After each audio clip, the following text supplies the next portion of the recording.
তো বন্ধুরা প্রথমে ভিডিও দেখো দেন এর ফানি কমেন্ট পড়বো, সো লেটস গো। ভালো করে ফটো তুলবি, ঠিক আছে? ভালো করে পোজ দাও। পাটা এইটা ভালো লাগবে। না না আরে না, আরে দাঁড়াও, এইটা তো ড্রেসের স্টাইল। দরকার নেই স্টাইলের। এই দেখো আবার বারণ করেছি তো, আমি বারণ করেছি। এক মিনিট দাও, আমি বারণ করেছি একটু না, এক মিনিট দাও, একটু না, একটা ফটো তুলবি, একটা ফটো তুলবি, একটাও না, একটা ফটো তুলবি, দাও হাত তো ছাড়ো না বলেছি তো, ঠিক আছে না তো। তো এরকম পাড়া থাকবে, এরকম এরকম। ওয়াও সেক্সি লে। বাও, এই যে এতে কি সুন্দর ড্রেস। দেখলে তুমি কি বাজে, তাহলে এমনি তোর।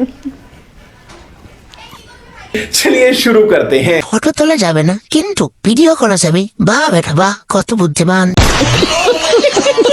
ভিডিওতে পা দেখিয়ে দিল, ওইদিকে ফটো তোলা যাবে না। বাহ বেটা বাহ। পা বের করে ছবি তোলা যাবে না, ওদিকে সায়া ব্লাউজ পরে নাচানাচি করা যাবে। বগের ট্যাং।